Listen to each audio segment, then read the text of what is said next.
नमस्कार दोस्तों, Shri Ram coaching classes Bikaner में आपका स्वागत है। हम सिंधु घाटी सभ्यता पढ़ रहे थे और सिंधु घाटी सभ्यता के दो स्थलों के बारे में जानकारी प्राप्त की थी, एक मोहनजोदड़ो और दूसरी हड़प्पा के बारे में। आज हम तीसरे स्थल के बारे में चर्चा करेंगे और वो तीसरा स्थल कौन सा था? चनहुदड़ो। चनहुदड़ो। तो चनहुदड़ो की जो बात थी ये पाकिस्तान के सिंध प्रांत में है। इसका उत्खनन कार्य 1931 में किया गया और उत्खनन करने वाले विद्वान का नाम था N.G. मजूमदार।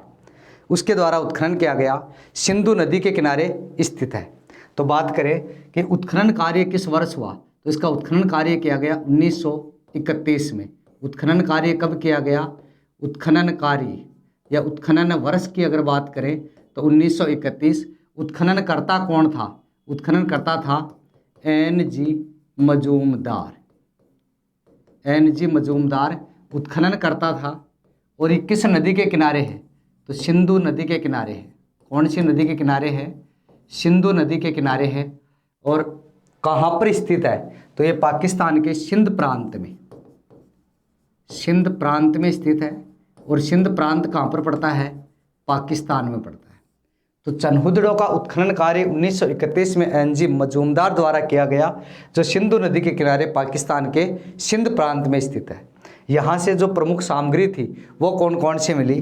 तो यहाँ से अगर प्रमुख सामग्री की बात करें तो पहली बात, सिंधु सभ्यता का, पूरी सभ्यता की बात कर रहा हूँ, सिंधु घाटी सभ्यता का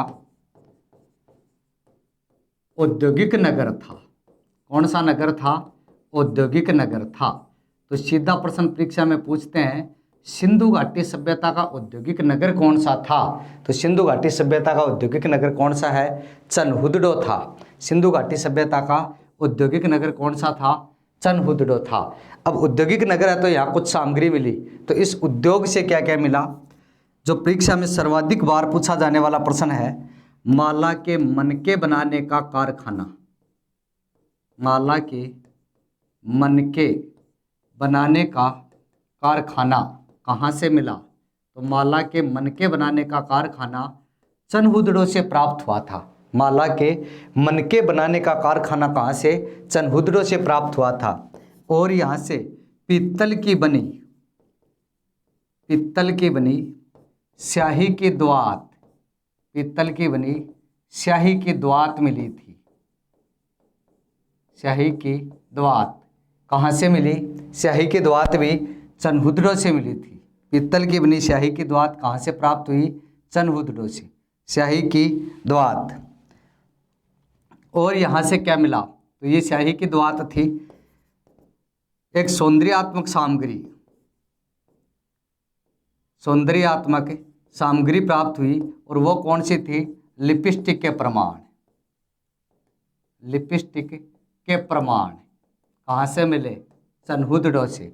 लिपस्टिक के प्रमाण भी कहाँ से? चनहुदड़ो से प्राप्त हुए। बिल्ली के पीछे कुत्ते के पदचिन्ह, बिल्ली का पीछा करते हुए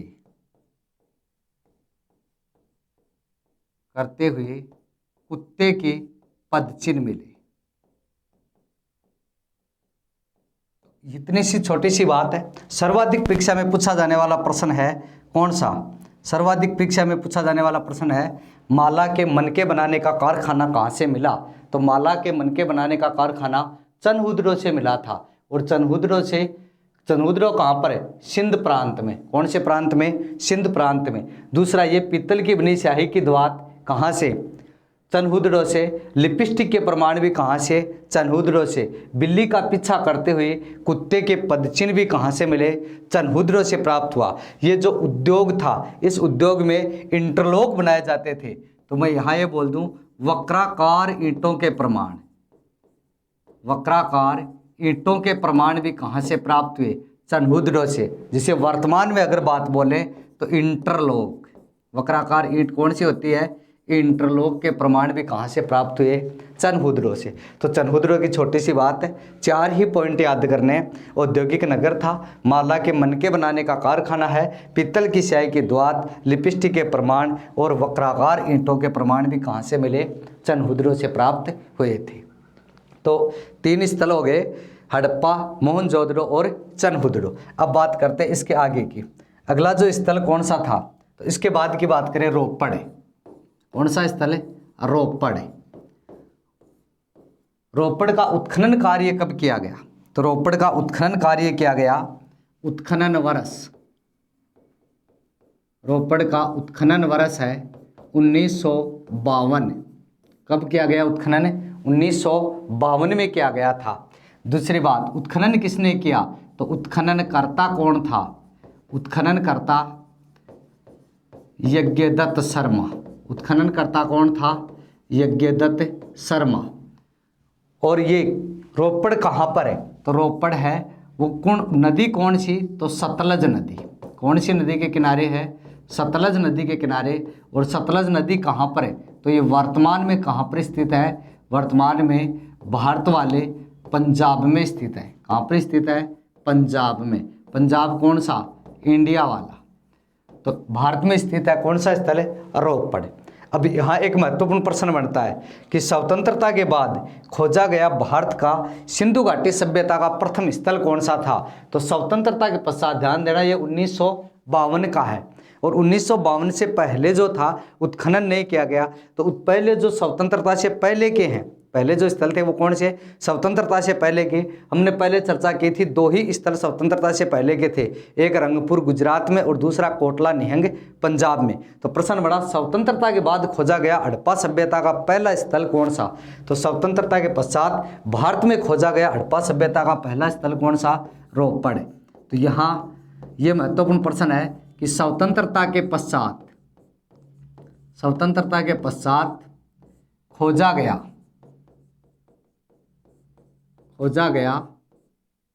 हड़प्पा सभ्यता का,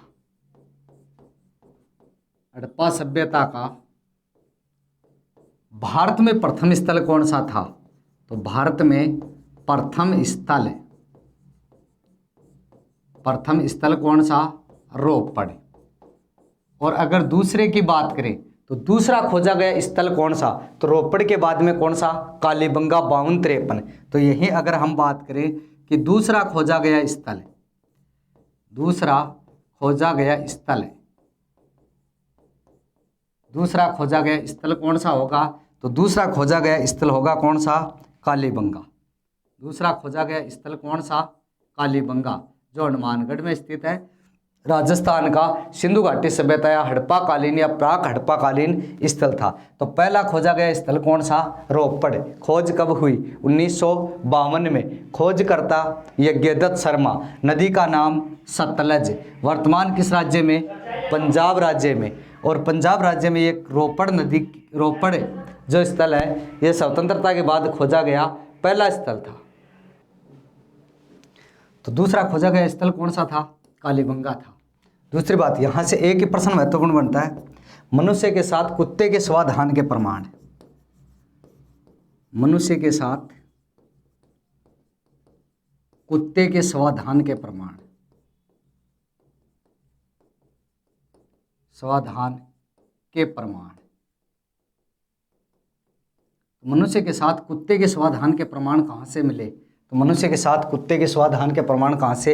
रोपड़ से। ये हड़प्पा सभ्यता की बात है। अगर ऐसा ही प्रश्न वो आए कि प्राग ऐतिहासिक काल में मनुष्य के साथ कुत्ते के स्वाधान के प्रमाण कहाँ से मिले, तो उत्तर आएगा बुर्ज होम। और वो कहाँ पर है? कश्मीर में। वहाँ भी मनुष्य के साथ कुत्ते के स्वाधान के प्रमाण मिले थे। बुर्ज होम में भी, गुप्त कराल में भी मिले थे। लेकिन सिंधु घाटी सभ्यता में कहाँ पर है? केवल रोपड़ में मनुष्य के साथ कुत्ते के स्वाधान के प्रमाण। अनुमान लगाया जाता है कि या तो कुत्ते को पालतू जानवर रखते थे, या फिर जहां कुत्ता दफनाया गया था उसके पास में ही मनुष्य को दफना दिया गया होगा। तो उत्खनन के दौरान ऐसे प्रमाण मिले। तो रोपड़ के दो ही प्रश्न याद करने हैं, स्वतंत्रता के बाद खोजा गया पहला स्थल और कुत्ते के स्वाधान के प्रमाण कहाँ से मिले? रोपड़ से मिले। तो रोपड़ के बाद की अगर बात करें तो मुख्य स्थल आता है कौन सा? लोथल। कौन सा स्थल था? लोथल। लोथल बहुत प्रश्न पूछे जाते हैं लोथल से।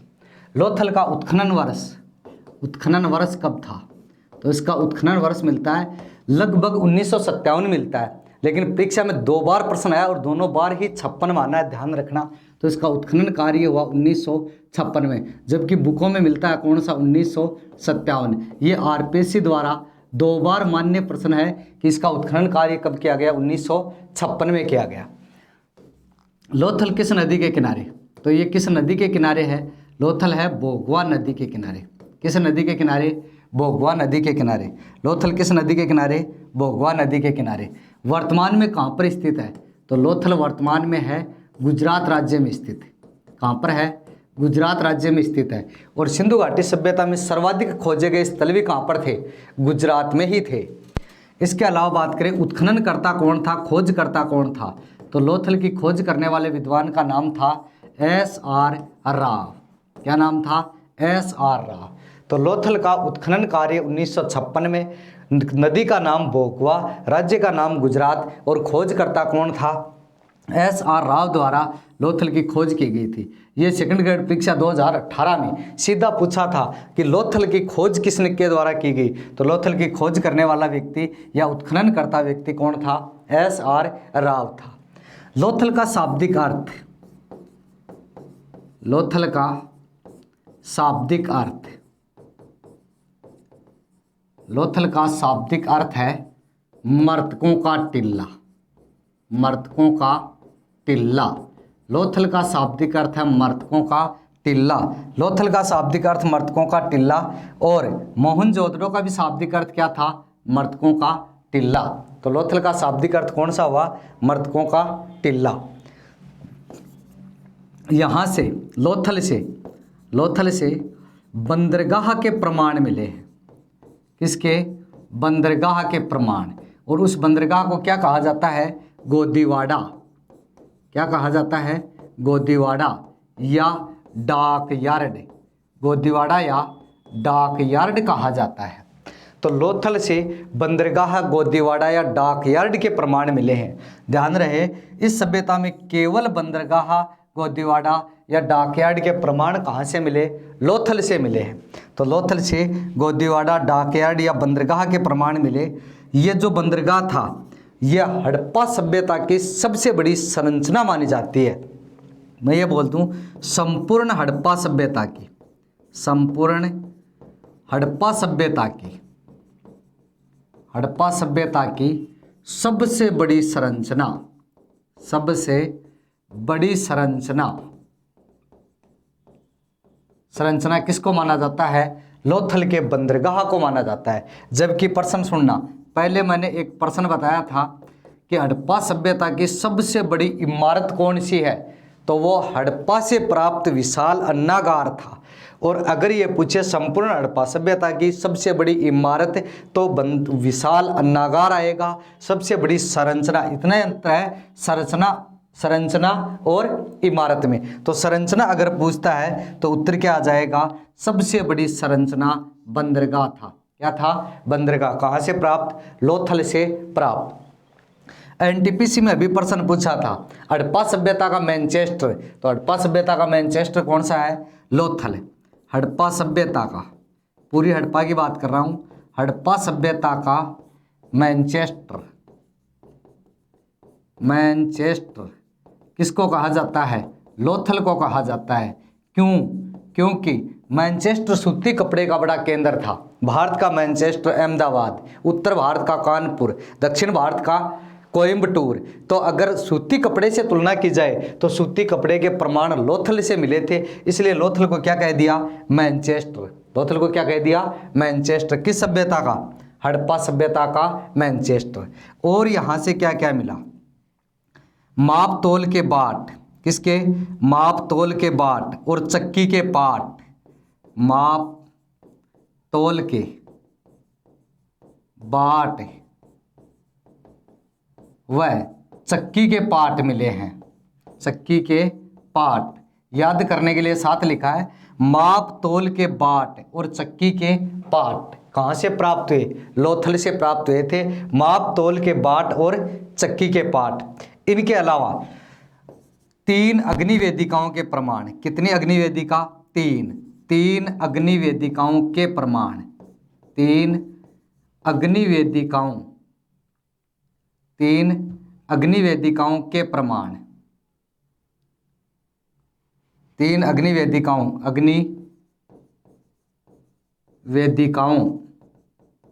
या इसको बोलते हैं हवन कुंड, हवन कुंड के प्रमाण प्राप्त हुए हैं। ध्यान देना, पूरी हड़प्पा सभ्यता की बात कर रहा हूँ। यहाँ से कितने हैं? 3 अग्निवेदिकाएं। कितनी अग्निवेदिका हैं? 3। अगर ये पूछे सर्वाधिक अग्निवेदिकाएं कहाँ से मिली, तो कालीबंगा से सर्वाधिक 7 अग्निवेदिकाओं के प्रमाण और 3 अग्निवेदिकाओं या हवन कुंडों के प्रमाण कहाँ से मिले? लोथल से प्राप्त हुए हैं। इसके अलावा भी बहुत सारी सामग्री है, देखना। युगल समाधि के प्रमाण, बहुत बार परीक्षा में पूछा जाता है। युगल समाधि के प्रमाण, युगल समाधि के प्रमाण लोथल से, कहाँ से प्राप्त हुए? लोथल से। युगल समाधि के प्रमाण लोथल से। मिट्टी की बनी 3 चीजें, किसकी? मिट्टी की बनी। एक तो मिट्टी की बना नाव का मॉडल, मिट्टी का बना शव का मॉडल, मिट्टी के बने घोड़े की मूर्ति। तो 3 चीज है किसकी? मिट्टी की बनी। ध्यान देना, मिट्टी की बनी, मिट्टी का बना नाव का मॉडल। किसका मॉडल? नाव का मॉडल। क्योंकि बंदरगाह था तो नाव तो आकर रुकते ही होंगे, इसलिए नाव जो है वो मिट्टी की बनाकर रखी हुई थी, तो मिट्टी की बनाई हुई नाव का मॉडल मिला। दूसरा, मिट्टी का बनाया हुआ, मिट्टी का बना, मिट्टी का बना शव का मॉडल, शव का मॉडल है। और उस शव को क्या कहा जाता था? मम्मी। शव को क्या कहा जाता था? मम्मी। क्योंकि मिस्र में अगर कोई व्यक्ति की मृत्यु हो जाती थी तो उसको न दफनाया जाता था और न ही दाह संस्कार किया जाता था। उसके शरीर पर एक विशेष प्रकार का लेप करके और उस शरीर को रखा जाता था। उसको मिस्र में बोलते थे मम्मी। तो हमारे भी यहाँ उस शव का जो मॉडल था उसको नाम क्या दे दिया गया? मम्मी। तीसरी जो बात थी, तीसरी कौन सी चीज मिली? तीसरी थी घोड़े की बनी, घोड़े की मूर्ति थी, मिट्टी की बनी हुई। तो मिट्टी की बनी घोड़े की मूर्ति मिली, घोड़े की मूर्ति। 3 चीज मिट्टी की बनाई हुई है, एक नाव का मॉडल, एक शव का मॉडल और एक किसका है? घोड़े की मूर्ति। तो 3 चीज हैं, वो किसकी थी? मिट्टी की बनाई हुई। अब ध्यान देना, हड़प्पा सभ्यता के लोग घोड़े से परिचित नहीं थे। किससे परिचित नहीं थे? घोड़े से परिचित नहीं थे। इसके बावजूद भी घोड़े के दांत मोहनजोदड़ो से प्राप्त हुए, घोड़े की मूर्ति लोथल से प्राप्त हुई और घोड़े की अस्थियों के प्रमाण कहाँ से? सुरकोटड़ा से मिले। इसका मतलब ये हुआ कि घोड़ा जानवर उस समय था, लेकिन वो लोग जानते नहीं थे कि ये कौन सा जानवर है? घोड़ा है। तो घोड़े की जो मूर्तियां हैं, घोड़े की जो अस्थियां हैं, घोड़े के जबड़े के प्रमाण हैं, वो 3 स्थलों से हम सुरकोटड़ा में एक साथ पढ़ेंगे। तो मिट्टी के बने घोड़े की मूर्ति, शव का मॉडल और नाव का मॉडल, ये तीनों चीज़ें किसकी बनी है? मिट्टी की बनी हुई है। किसकी बनी है? मिट्टी की। ये 3 चीज़ें मिट्टी की, नाव, शव और घोड़े की मूर्ति। ठीक। इसके अलावा यहाँ से प्राप्त एक मर्द भांड पर है, यहाँ से प्राप्त एक मर्द भांड पर है। मर्द भांड का मतलब मिट्टी का बर्तन है। एक मर्द भांड पर कोए व लोमड़ी का चित्र उत्कीर्ण मिला है, कोए व लोमड़ी का चित्र उत्कीर्ण मिला है। किसका? कोए का और लोमड़ी का चित्र उत्कीर्ण मिला है, जिसकी तुलना विष्णु शर्मा के ग्रंथ, किसके ग्रंथ? विष्णु शर्मा के ग्रंथ, जिसकी तुलना विष्णु शर्मा के ग्रंथ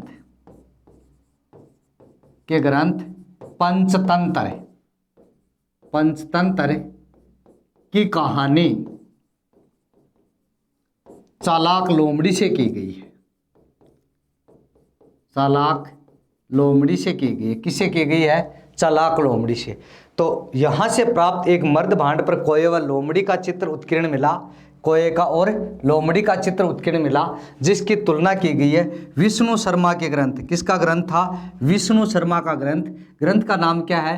पंचतंत्र। और पंचतंत्र की जो कहानी थी वो किसकी थी? चालाक लोमड़ी की। उससे तुलना कर ली इस मर्द भांड वाले जो कोए व लोमड़ी का चित्र था उससे। अगली बात, सूती कपड़े के प्रमाण। सूती कपड़े के प्रमाण इसलिए इसको क्या कहा गया था, मैनचेस्टर कहा गया था। तो सूती कपड़े के प्रमाण और चावल के साक्ष्य मिले हैं। सूती कपड़े के प्रमाण भी मिले हैं और चावल के साक्ष्य भी यहाँ से प्राप्त हुए हैं। इसके अलावा यहाँ से क्या मिला, तो हुआ क्या कि पूरी हड़प्पा सभ्यता के जो भवन थे उन भवनों के द्वार मुख्य सड़क पर न खुलकर सहायक गली में ही खुलते थे, लेकिन लोथल से एक भवन प्राप्त हुआ जिसका द्वार जो मुख्य सड़क पर खुला मिला था। ये पूरी हड़प्पा सभ्यता में एकमात्र लोथल की विशेषता थी कि यहाँ से प्राप्त भवन का जो द्वार था वो मुख्य सड़क पर खुला मिला था। तो मैं ये बात लिखूं कि लोथल से प्राप्त एक भवन का द्वार, कहाँ से, लोथल से प्राप्त एक भवन का द्वार मुख्य सड़क पर खुला मिला है, मुख्य सड़क पर खुला मिला है, जबकि संपूर्ण हड़प्पा सभ्यता के जो भवन होते थे उनके द्वार मुख्य सड़क पर न खुलकर सहायक गली में खुलते थे। भवनों के द्वार किधर खोलते थे, सहायक गली में खोले जाते थे। तो ये सारी जो बातें हैं ये लोथल की हैं। युगल समाधि दोबारा देखना एक बार। उत्खनन वर्ष 1956 में परीक्षा में पूछा गया प्रश्न है, नदी का नाम कौन सा, भोगवा, राज्य कौन सा, गुजरात, और उत्खननकर्ता कौन था, SR राव। यहाँ लोथल का शाब्दिक अर्थ कौन सा, मृतकों का टिल्ला। लोथल से बंदरगाह या गोदीवाड़ा डाकयार्ड के प्रमाण मिले। हाँ ध्यान देना, ये जो डाकयार्ड था या गोदीवाड़ा था इसका जो कुल माप है वो कितना था, तो ये 214 गुणा 36 मीटर लंबाई चौड़ाई थी इसकी। 214 गुणा 36 मीटर इस डाकयार्ड की लंबाई चौड़ाई थी तथा 3.3 मीटर गहराई थी। 3.3 मीटर क्या थी, गहराई थी। 3.3 मीटर क्या थी, गहराई थी इसकी। डाकयार्ड की गहराई कितनी थी, 3.3 मीटर, और इसका कुल माप कितना था, 214 गुणा 36 मीटर। किसका, बंदरगाह का, डाकयार्ड का। संपूर्ण हड़प्पा सभ्यता की सबसे बड़ी संरचना भी क्या है, बंदरगाह ही है। यहाँ हड़प्पा सभ्यता का मैनचेस्टर किसको कहा गया है, लोथल को कहा गया है। क्यों, सूती कपड़े के प्रमाण के कारण माप तोल के बाट चक्की के पाट कहाँ से, लोथल से। 3 अग्नि वेदिकाओं या हवन कुंड के प्रमाण भी कहाँ से मिले, लोथल से मिले।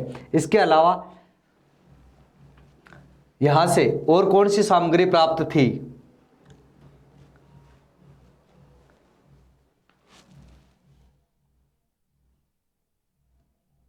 ये युगल समाधि के प्रमाण कहाँ से, लोथल से। मिट्टी का बना नाव का मॉडल, मिट्टी का बना शव का मॉडल, मिट्टी की बनी घोड़े की मूर्ति, और कोये व लोमड़ी का चित्र एक मृद भांड पर मिला जिसकी तुलना किसके ग्रंथ से, विष्णु शर्मा के ग्रंथ पंचतंत्र से।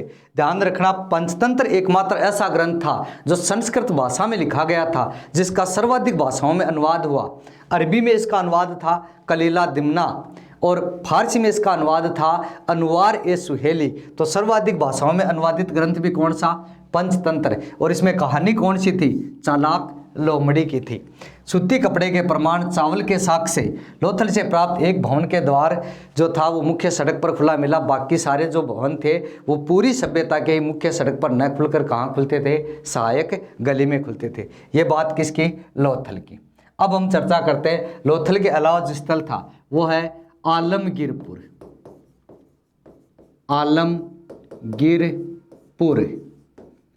आलमगीरपुर पहले भी बताया था कौन सा स्थल था, तो हड़प्पा सभ्यता का पूर्वी स्थल था। कौन सा स्थल था, पूर्वी स्थल था। आलमगीरपुर का उत्खनन कार्य किस वर्ष हुआ, तो 1958 में इसका उत्खनन कार्य हुआ।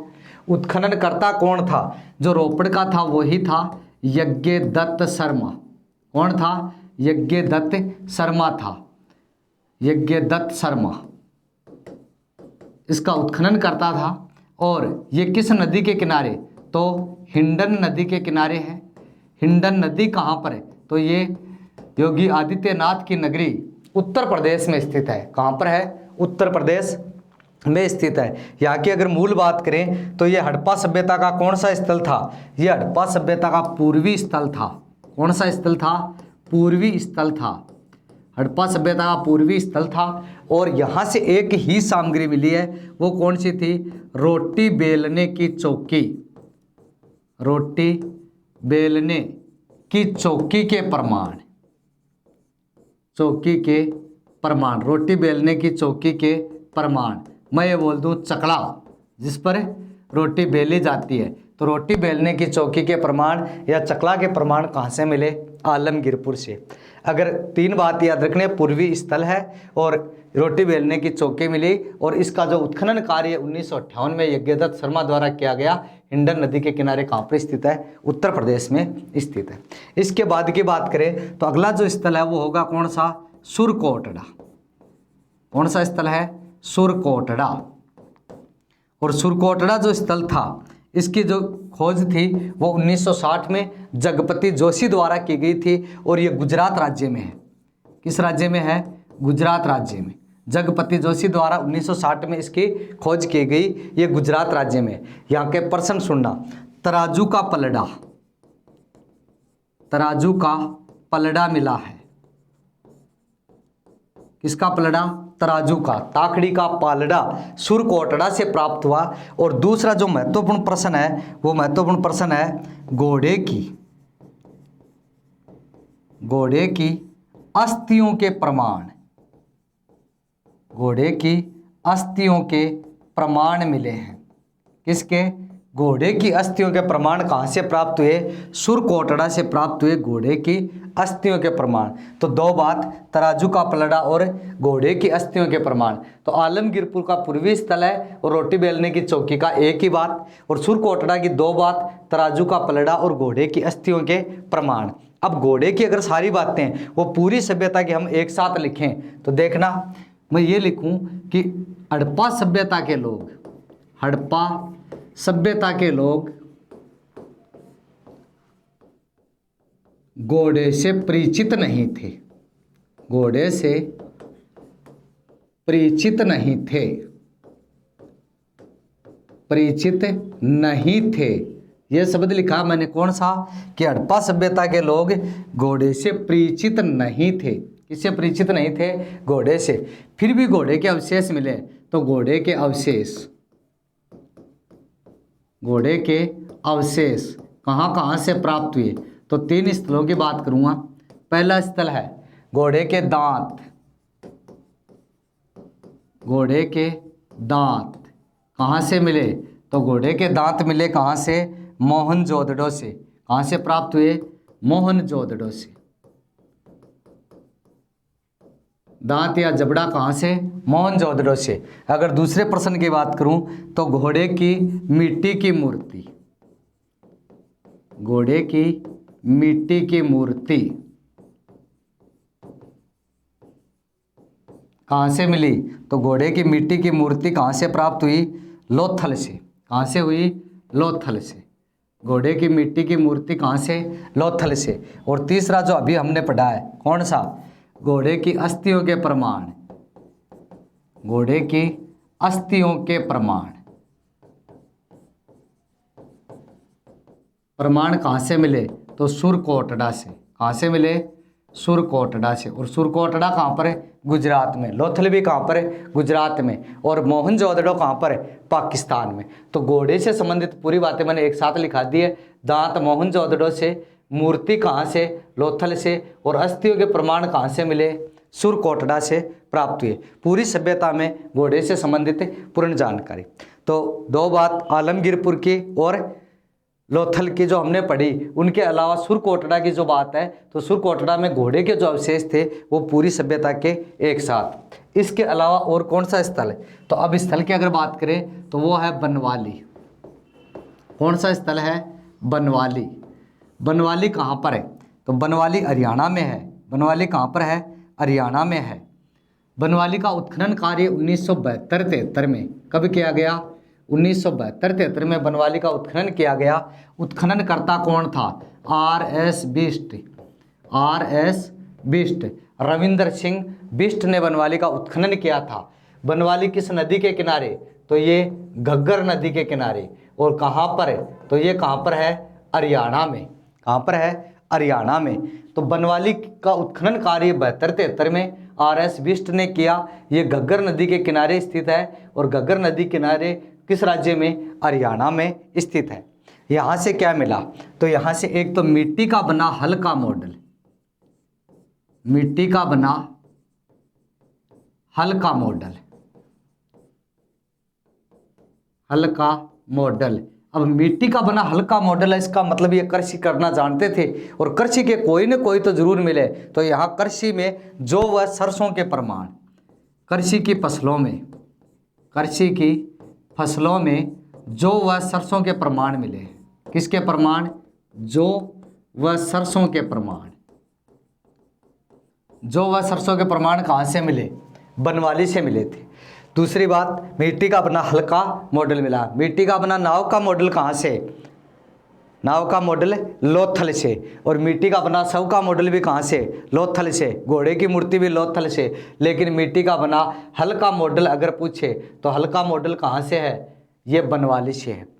एक बात और थी कि घोड़े से परिचित नहीं थे, मंदिर से भी परिचित नहीं थे। हड़प्पा सभ्यता के निवासी मंदिर से परिचित नहीं थे, फिर भी बनवाली के एक भवन में मंदिर होने का अनुमान लगाया गया है। मंदिर होने का अनुमान कहाँ से लगाया गया है? बनवाली से। हालांकि मंदिर से क्या थे? अपरिचित थे। मंदिर से भी क्या थे? अपरिचित थे। एक यहाँ से एक अग्निवेदिका मिली है। क्या मिली है? एक अग्निवेदिका। एक अग्निवेदिका के प्रमाण भी कहाँ से प्राप्त हुए? बनवाली से प्राप्त हुए। एक अग्निवेदिका के प्रमाण भी कहाँ से? बनवाली से। अगर हवन कुंड या अग्निवेदिका की बात करें तो संपूर्ण हड़प्पा सभ्यता की अगर अग्निवेदिकाओं या हवन कुंड की अगर बात करें तो मैं पूरे 7 लिख रहा हूँ। अगर ये पूछे 7 अग्निवेदिका, कितनी? 7 अग्निवेदिका। तो 7 अग्निवेदिका कहाँ से? ये 7 अग्निवेदिका है कालीबंगा से। कहाँ से हैं? कालीबंगा से। 7 अग्निवेदिका कालीबंगा से प्राप्त हुई। सर्वाधिक अग्निवेदिका कितनी? 7। दूसरी बात करूँ 3 अग्निवेदिका। 3 कहाँ से? तो 3 अग्निवेदिका है लोथल से। कहाँ से? लोथल से। हवन कुंड 3 कहाँ से? लोथल से। अगर एक की बात करूँ, एक बनवाली से और एक अग्निवेदिका की और बात कर लें तो पूरी हड़प्पा सभ्यता की बात हो जाए। और वो कहाँ से प्राप्त हुई? राखी गड्डी से। कहाँ से? राखी गड्डी से। तो पूरी अग्निवेदिकाओं की बात हो गई कि हड़प्पा सभ्यता में जो अग्निवेदिका थी, 7 अग्निवेदिका कहाँ से? कालीबंगा से। 3 अग्निवेदिका कहाँ से? लोथल से। 1 कहाँ से? बनवाली से। 1 कहाँ से? राखी गड्डी से। सीधा प्रश्न, कुल कितनी अग्निवेदिका? तो कितनी हुई? 12 अग्निवेदिका पूरी हड़प्पा सभ्यता से प्राप्त हुई है। अब एक मुख्य स्थल और बचा है और वो कौन सा? लोथल। तो लोथल के बारे में लोथल पढ़ लिया। कौन सा बचा? धोलावीरा। तो धोलावीरा की और बात कर लेते हैं। धोलावीरा। धोलावीरा कहाँ पर है? गुजरात में।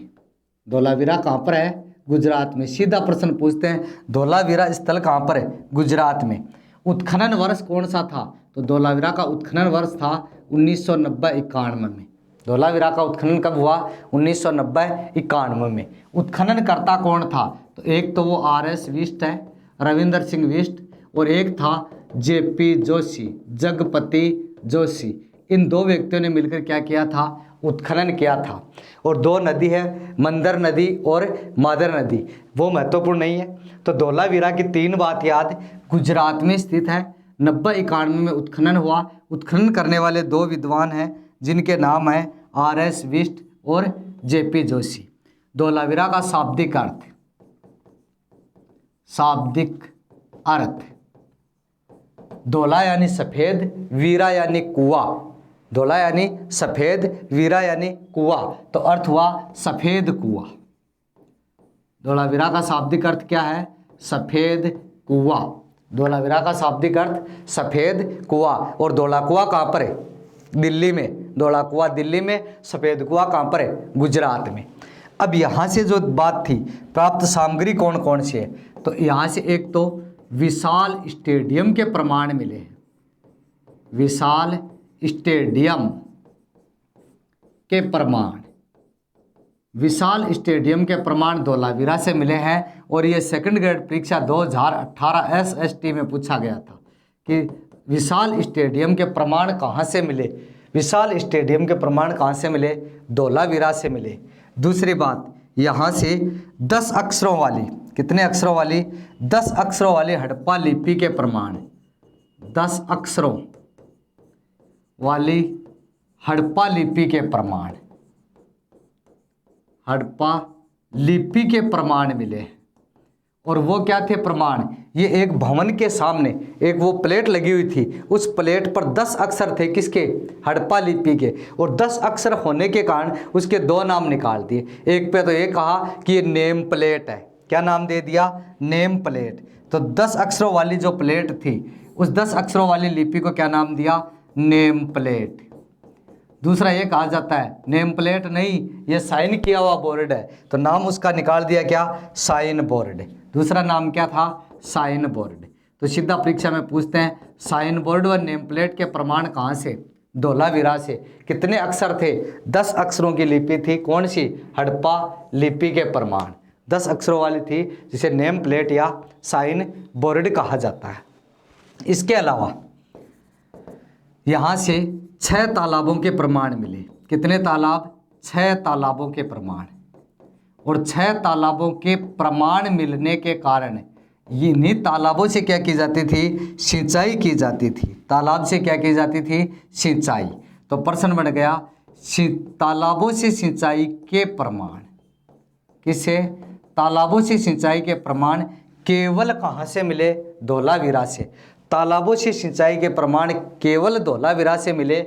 जबकि यहाँ मैं ये लिखूँ कि नहरों से सिंचाई के प्रमाण कहाँ से मिले? तो अफगानिस्तान की सोर्तुघोई और मुंडीगाक से नहरों से सिंचाई के प्रमाण मिले। जबकि धोलावीरा से किससे सिंचाई? तालाबों से सिंचाई के प्रमाण उपलब्ध हुए हैं। ये एक तीसरी बात, यहाँ से क्या हुआ?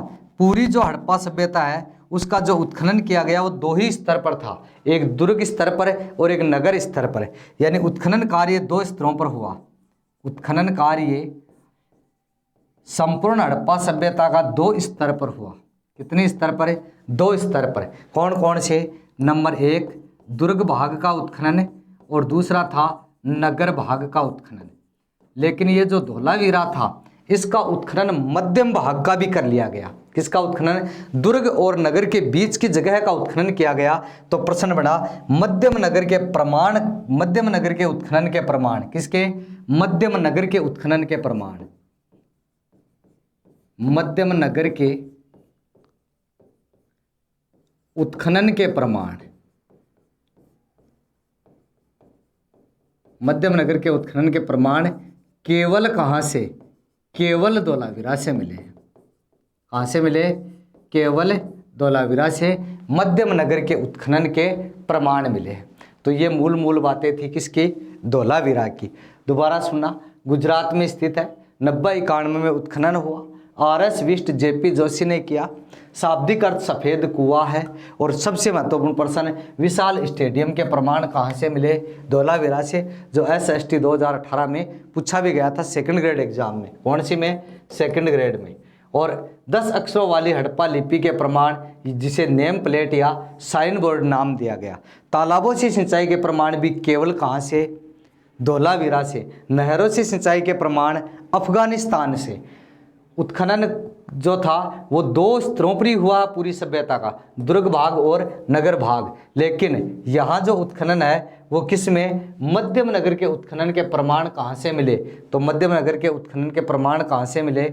मध्यम नगर के उत्खनन के प्रमाण केवल धोलावीरा से प्राप्त हुए हैं। तो ये धोलावीरा की बात थी।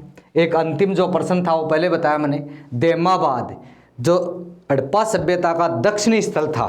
कौन सा स्थल था? दक्षिणी स्थल। तो देमाबाद हड़प्पा सभ्यता का दक्षिणी स्थल है। कौन सा स्थल है? दक्षिणी स्थल है। और यहाँ से इस दक्षिणी स्थल की जो एक मुख्य विशेषता थी, जो मैंने पहले भी लिखवाई थी, कांस्य की बनी बैलगाड़ी। किसकी? कांस्य की बनी बैलगाड़ी के प्रमाण। और बैलगाड़ी का दूसरा नाम इक्का गाड़ी और तीसरा नाम रथ गाड़ी। के प्रमाण कहाँ से मिले? तो कांसे की बनी बैलगाड़ी, इक्का गाड़ी, रथ गाड़ी देमाबाद से। अगर इसकी जगह वो नाम आ जाए कौन सा, पित्तल की बनी इक्का गाड़ी, तो पित्तल का नाम आते ही उत्तर क्या हो जाएगा? हड़प्पा हो जाएगा। पित्तल का नाम आते ही उत्तर क्या होगा? हड़प्पा। ये अगर हूबहू बात लिख दें तो उत्तर क्या आएगा इसका? हड़प्पा आएगा। ठीक, तो ये काशी से देमाबाद से संबंधित बात थी। और हाल ही में हरियाणा के कुणाल नामक स्थान से उत्खनन किया गया, जिससे बहुत सारे चांदी के उपकरण मिले हैं। और कुणाल से प्राप्त, कहाँ से? कुणाल। कुणाल कहाँ पर है? हरियाणा में। देमाबाद कहाँ पर है? महाराष्ट्र में। यहाँ से प्राप्त 2 चांदी के मुकुट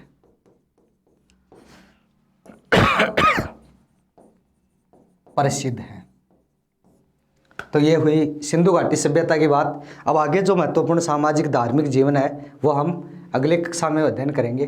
तब तक के लिए नमस्कार दोस्तों।